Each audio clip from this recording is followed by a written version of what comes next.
Hey there, you mean DC fans, and welcome if you're new. I'm Mantis, and today we're going to get back into the DC KO event, coming in with Knightfight issue number 3. Let's check it out.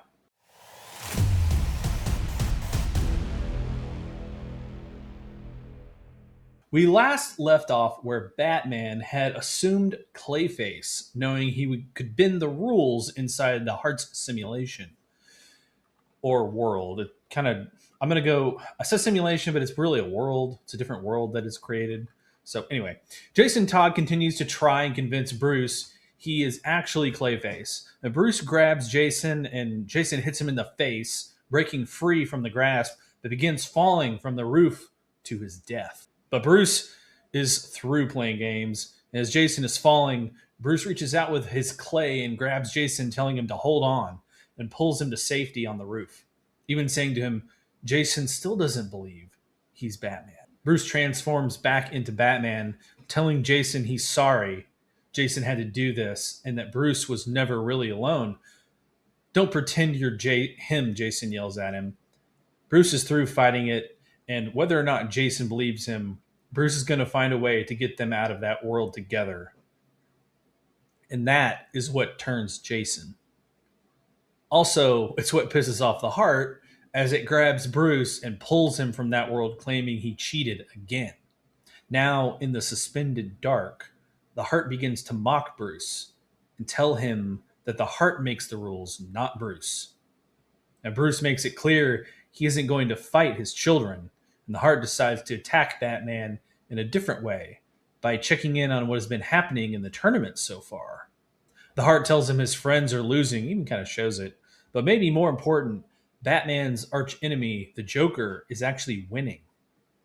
Then the Heart proposes a deal to Bruce that if he beats the Heart's challenge, Bruce will be returned to the tournament. He will be tested in ways that are not physical. Those ways include his mind and his heart. We see where the Heart has placed Batman now, and it looks like the old Clue movie or Murder by Death. And a side note, check both of those out if you haven't seen them. They're great movies. Anyway, the Heart is testing Batman's mind and detective skills as he investigates the murder of Dalton Glory. And it seems as though Batman knows exactly who the killer is, and he's in the room with him. It was always the butler, right? As the butler grabs one of the people in the room, he holds a knife to their neck and damns Batman for always figuring out the crime. Batman quickly reacts, hits some buttons on his gauntlet panel, and sends out a projection of a live bat at the butler. Or actually, it could just be a physical projection. With the technology here in the future, we don't know. He freaks out anyway and then drops the knife, which allows Batman the time to knock him out with his bow staff.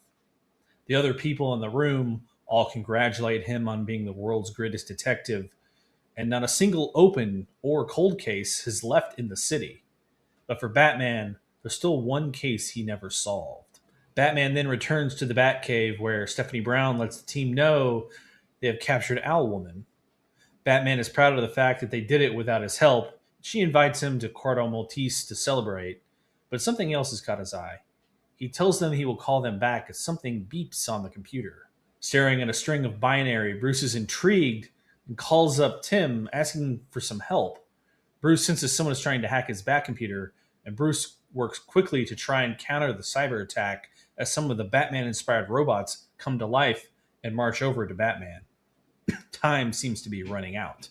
Right as one closes in on him, he jumps quickly and counterattacks. But the robots are acting strangely, calling him Tim and telling him to wait.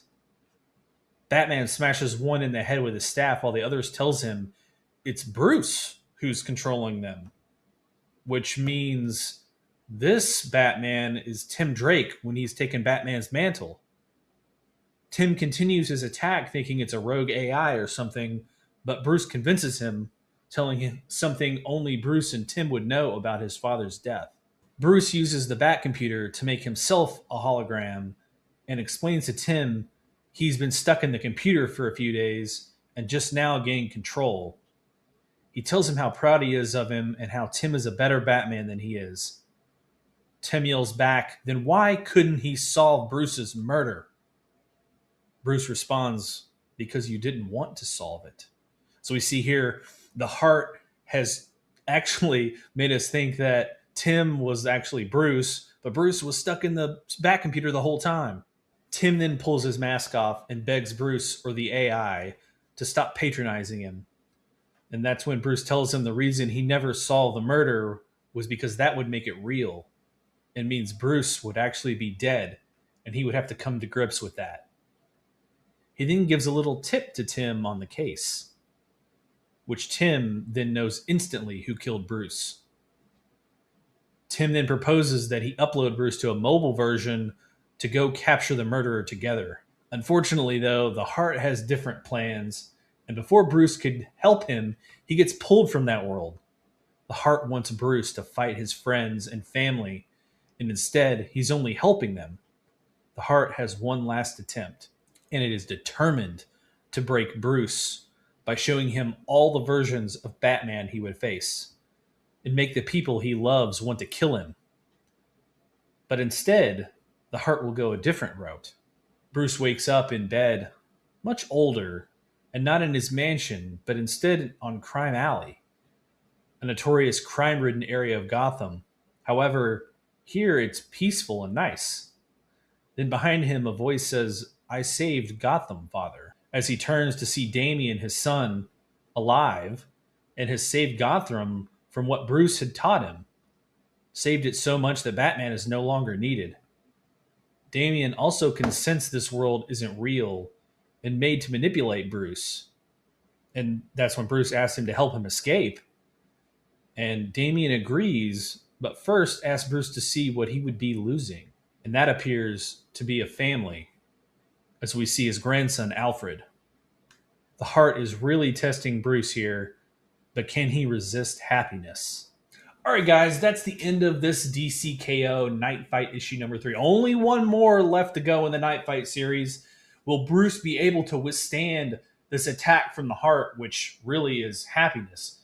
You know, is luring him in. The first part of this was all fighting his family and coming to grips with that. And then now the heart has moved into a more psychological and attacking Bruce's happiness in his heart, which is, you know, a family in a world where Batman is no longer needed.